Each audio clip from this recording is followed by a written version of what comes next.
Alright, I'm doing it. I'm making an MCU ranking video. I don't think I've ever been so scared in my entire life.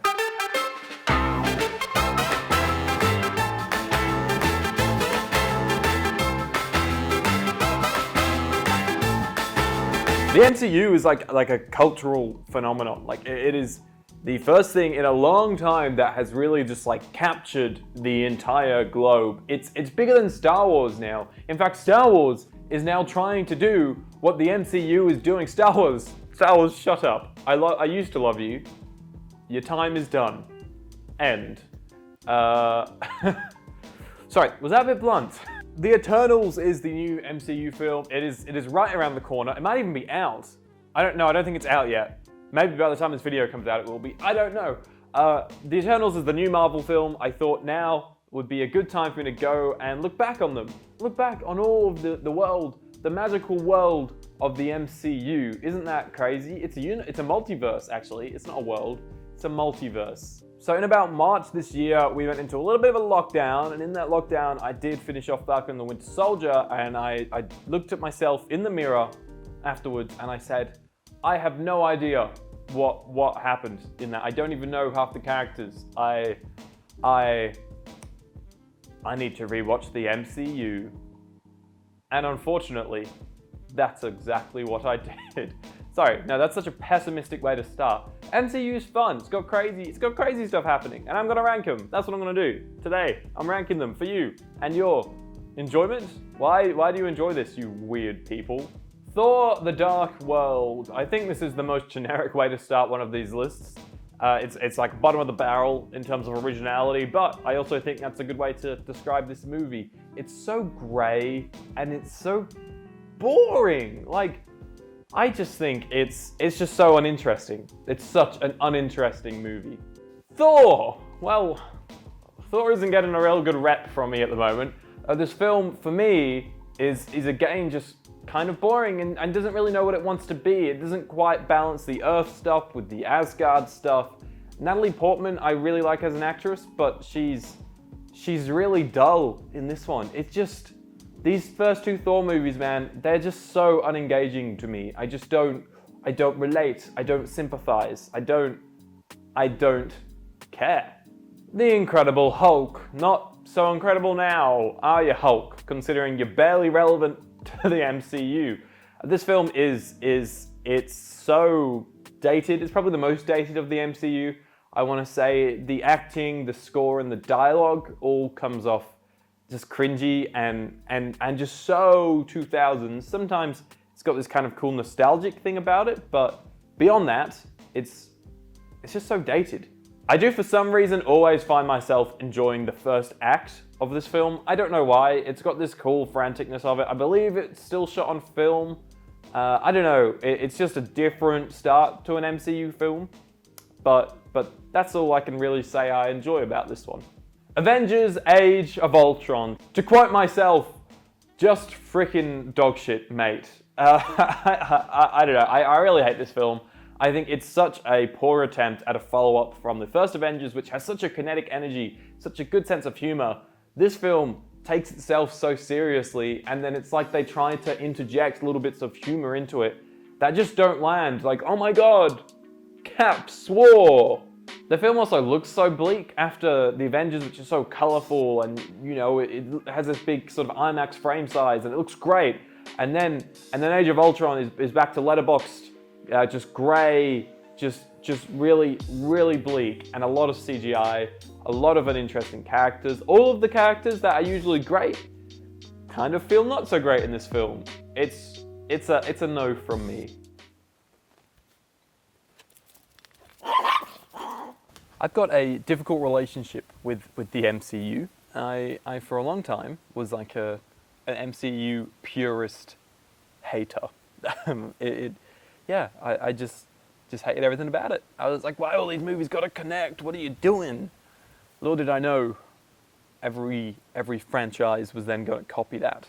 I have a distinct memory in Age of Ultron, sitting around with my mates at the cinema and just turning to my mate and saying, I feel like I'm just watching anime. Wow. What a funny gag, Aidan. So doing this rewatch has been enlightening, to go on it with a more mature eyes and kind of wipe the slate and be aware of wiping the slate and really trying to tackle each film with a fresh pair of eyes. So that's it. That's what this is. That's what this is. It's some fresh eyes, yep, that's it. Ant-Man and the Wasp, once again, the MCU is just grey. The humour in the first half on rewatch hit a lot better than it did on my initial watch back when it first came out. But that being said, it's still not that funny. It's got so much CGI, which I actually think should be praised a little bit about this film. Almost every shot has some element of CGI in it, whether or not it's the villain just flickering, or it's got something with the Ant-Man and stuff. It's got a lot of CGI, and I think it all actually looks pretty good. I can't really complain about the CGI in this one. So I think that's a little bit of praise for Ant-Man and the Wasp, okay? Other than that, you're garbage. Captain America, the First Avenger. Okay, look, I pretty much watched this one for the first time in this rewatch. I think I watched it on a Bali copy DVD about a decade ago. I think I was falling asleep, in and out in it. Never really got into it. So this was interesting to watch kind of with just a first pair of eyes.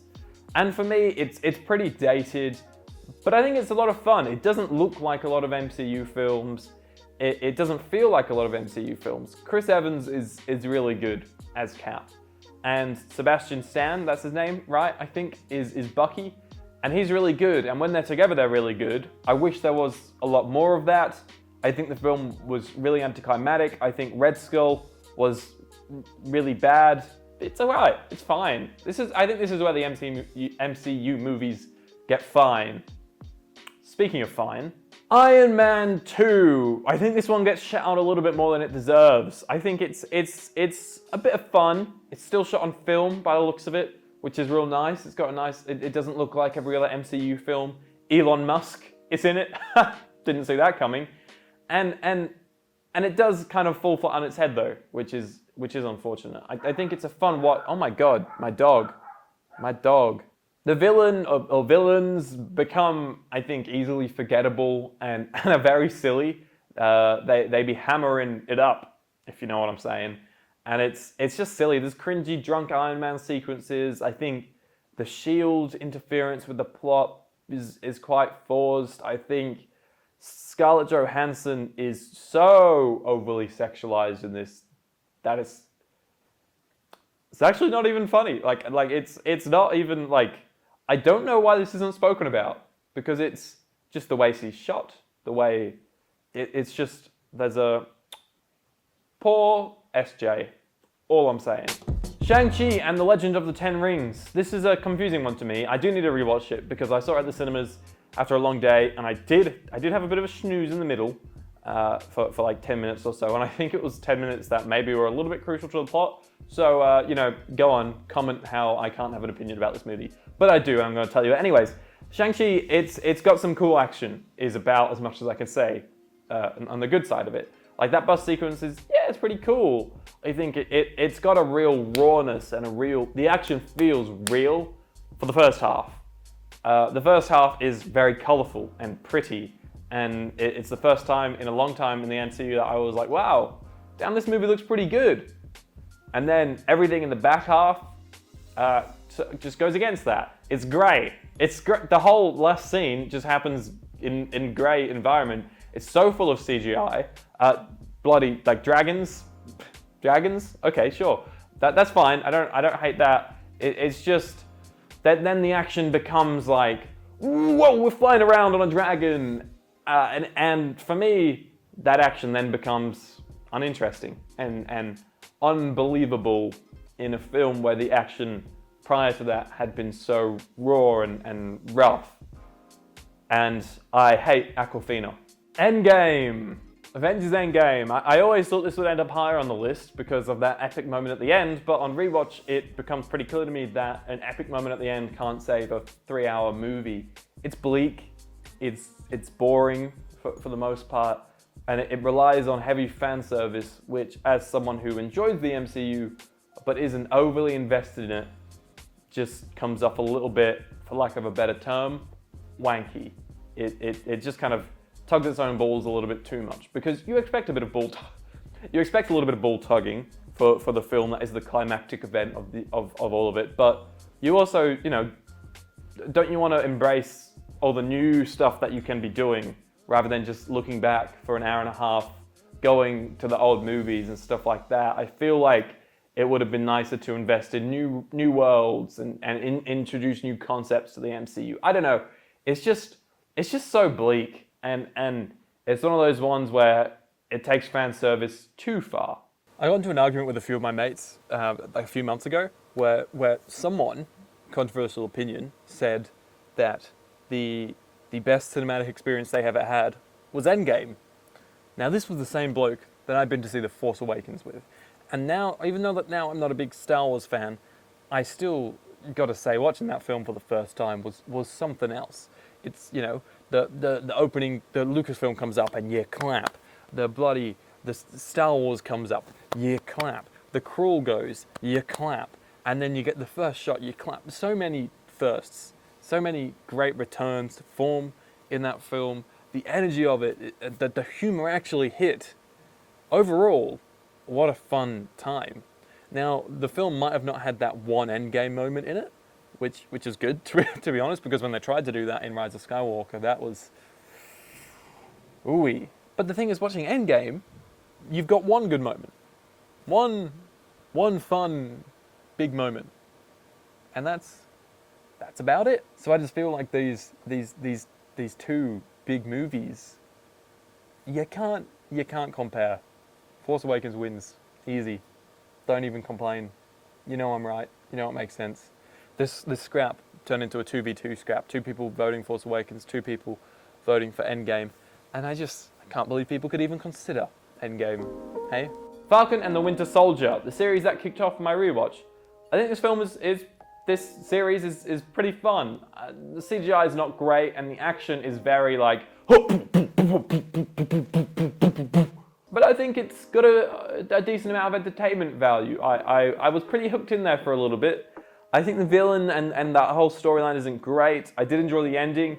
It did make me think about a lot of things, which is rare for you know, a Marvel movie to kind of make you walk away and really think about what you watched, you know, and I think that's really powerful.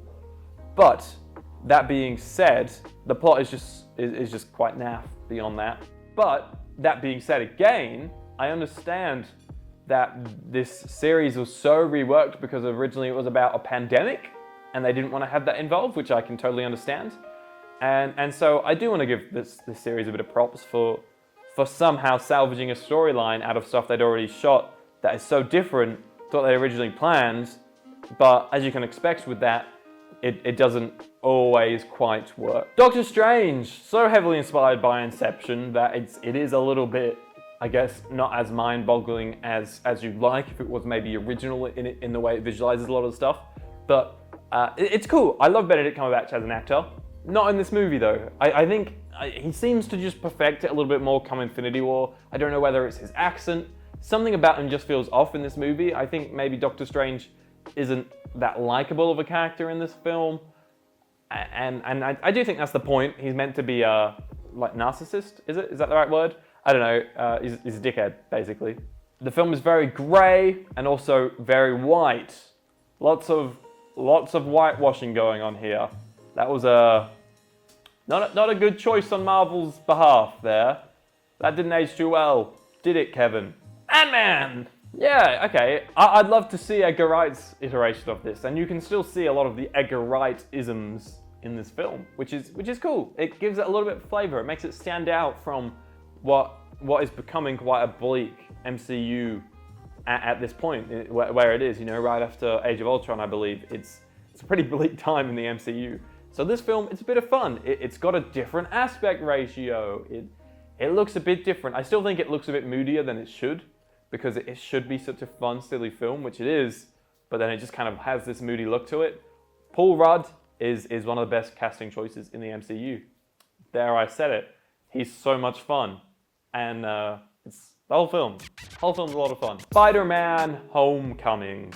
I think this film does kind of nail the Spider-Man tone. Dylan, mate, I can already feel you coming at me. Me and Dylan, we fight over MCU Spider-Man. Well, I tell you what, after this rewatch, I don't love him as much as I used to. MCU Spider-Man is very much mid-tier for me now. The film's grey, again. It doesn't necessarily do anything new. And I like Tom Holland as Spider-Man. That's all I really got to say. Maybe that scene in the car, that's really good. The whole twist, that was really good. Yeah, there you go. That's Spider-Man Homecoming. Loki. For some reason, I gave this series 4 stars on Letterboxd, and I don't know why, because it's like I think this goes for a lot of the MCU. It's the classic, a moment on the lips, a lifetime on the hips. Like, it feels good, and then you instantly are like, oh god, that was kind of gross. Look at all that green screen work. It's all purple. What was the point in this series? The score's great. I think that's great. I think Tom Hiddleston, as always, is great. You can say what you want about the version of Loki. I don't really care. Listen here, okay? I think it's got a really, really, really, really bad ending. The last episode sucks ass. It's just like, it's one of those episodes where you were supposed to be like, oh my god, it's the new, I don't know, is it the new Thanos? I just read like online, is this guy the new big bad? Or is he something to do with where the MCU is going in the future? The thing is, I don't know, because I don't read the comic books. I'm just a viewer. And just seeing this bloke rock up and ramble, quite frankly, bullshit for 20 minutes,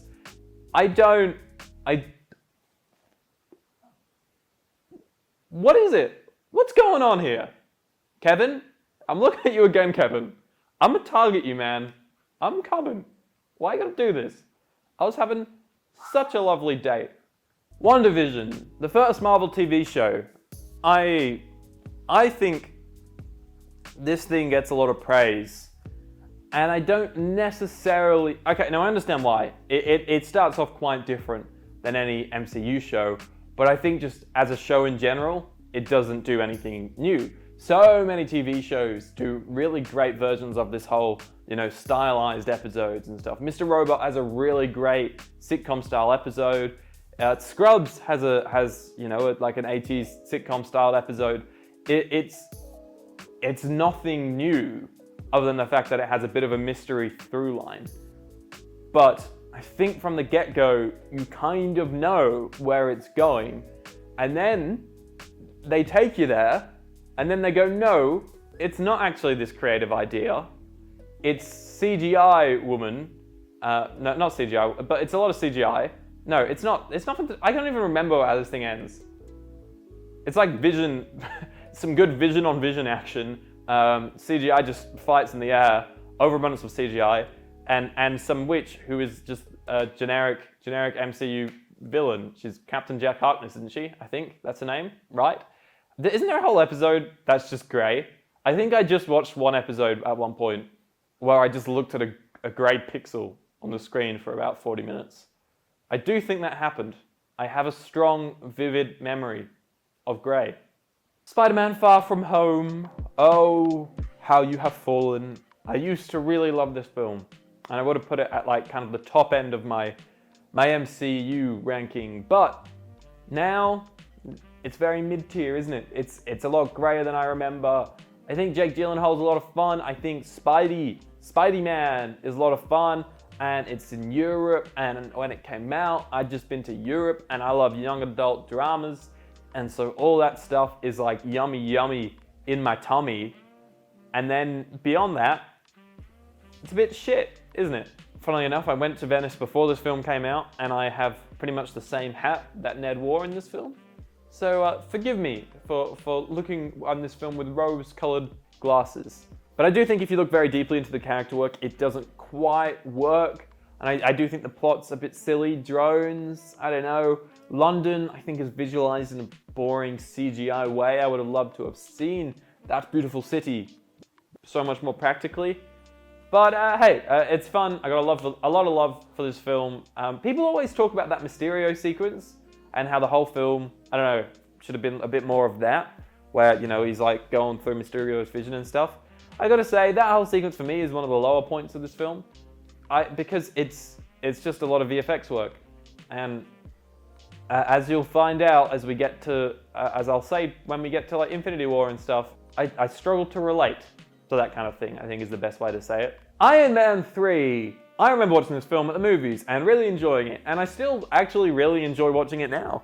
I think it has a really nice theme and story to it. You know, Iron Man trying to hide away in his armor and not face his problems, I think is visualized really well, but I think subtextually there's a lot going on. They don't draw attention to the fact that in the final fight, Tony Stark, I believe from memory, he's not in his suit at all. He's just kind of running around doing his stuff. He's finally facing his demons and not hiding away in the Iron Man persona and what that brings for him. And I think it's really rare that the MCU kind of does that sort of thing. It would have been so easy to have the final act just be him as Iron Man facing his demons or something. But the fact that it's Tony facing his demons, he's facing the Iron Men, the Iron Legion, or whatever that he created, I think there's something real nice about that. But it's a shame that the actual villain is a bit naff, isn't it? Mandarin's fun though. The Mandarin? Is it said like an orange? Mandarin? Or is it Mandarin like the language? It's beyond me. Oh my god, he's in Shang-Chi, isn't he? Why is he in Shang-Chi? Why is he in Shang-Chi? What? Black Panther. It's a film that got a lot of love at the time, and I think that's rightfully so. This film means a lot to a lot of people, and I can totally understand why. And Chadwick Boseman, I think, was an incredible ambassador for what that means, and for what this film means to a lot of people. I think Marvel took maybe too long to make a film like this, but they did it, and I think they did it the right way.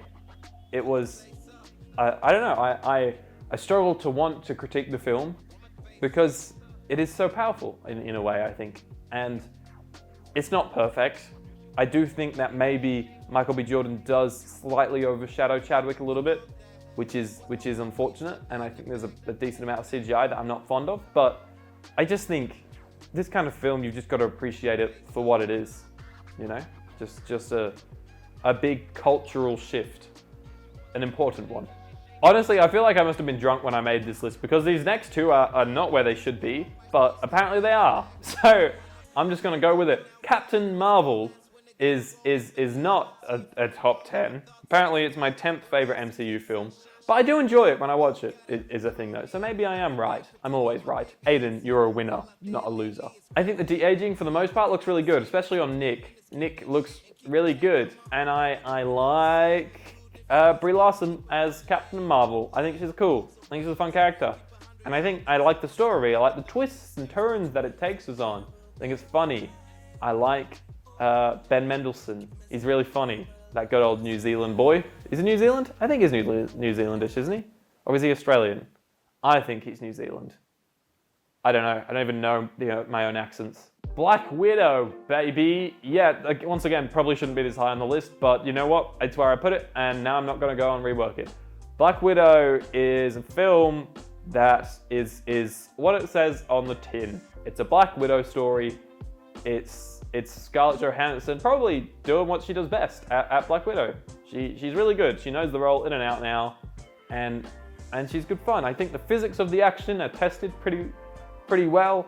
And it has Florence Pugh, and she steals the show. And there's also, some people can have a crush. The crush is, I think, lots of Florence Pugh gifts get sent around my friend group. Thor Ragnarok. Okay, the thing that I think people say the most about this film is they're like, color. It's MCU. It's finally got color. It doesn't, man. It doesn't. It's like Taika Waititi made the film and he was like, we're doing color. We're bringing color into the MCU, and he added humor, so much fun. It was like this crazy, ambitious, jumps out of the MCU. And then it's like Kevin was like, he walked into the editing booth. He typed up a lot of the basic bitch MCU lot and put that lot on to the MCU and made it all go grey. because the film is like, it's really trying to pop with color, but someone up there is like, no, you have to be gray.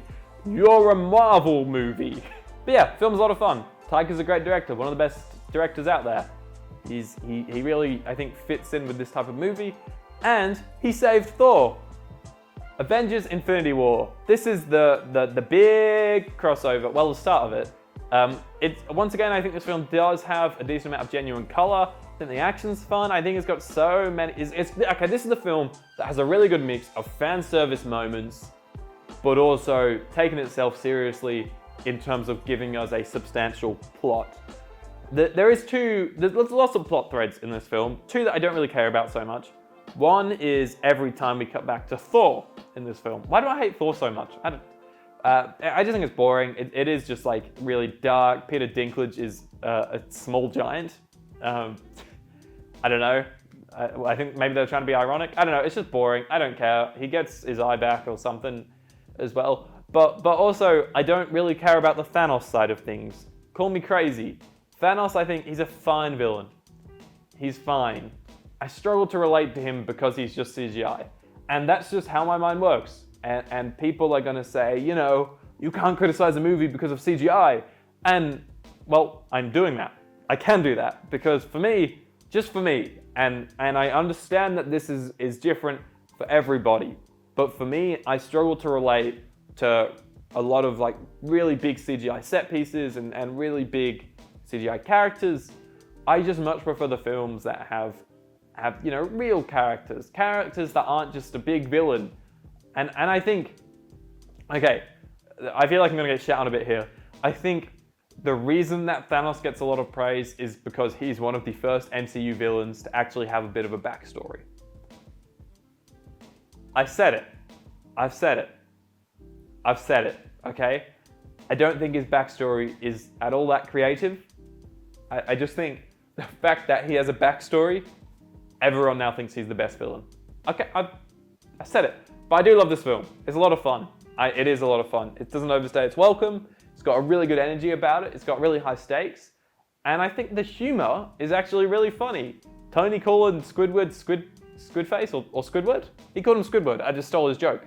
That stuff's funny, man. I really like that first act. I think that's a lot of fun. First and last act of this film are a lot of fun. Little disclaimer, about almost 2 years ago, I made a little sneaky video where I ranked all the Bond films after watching all of them for the first time. And the comment section on that, crazy. That was hot. That was very hot. So much so that I actually turned them off because it was so spicy, which is never anything that I've done before, and never anything that I intended to do. I can usually brush off things, but some of the comments were extremely insidious, and I just, wasn't good for the old noggin, and so I flicked them off. So I just wanted to say from the get-go, just shut up. No, basically, this is my opinions on the MCU, and I understand it's not going to line up with anyone else's opinions, and that's because film is subjective, and I think that's really great. And really powerful. I was intending on reading those comments now as a bit of fun, but when I turned off comments, I now realize after turning them back on that it deletes all the comments. So I don't have those comments anymore. But there were people just saying, me saying a film is just bad isn't necessarily a good critique, which is right. But when you are ranking 24 films, it's and when about 17 of them are pretty shit, it becomes pretty easy to just riff off that this film is bad. And I was kind of trying to do it for a bit of comedic effect as well. I guess it didn't land for some of you. I guess I'm not as funny as I thought. It's the third time I've done this gag. It's not even a gag. It's not even funny, is it? It's just quite lame. Yeah. No, okay. Yeah. Civil War does a lot more for the MCU than I thought it did. It is a little bit bleak, but I think it feels rightfully bleak, I think this one is fun. I think pitching Tony and Cap against each other is really cool. The score has a really great, like, tragic element to it. I rate it. I'm a fan.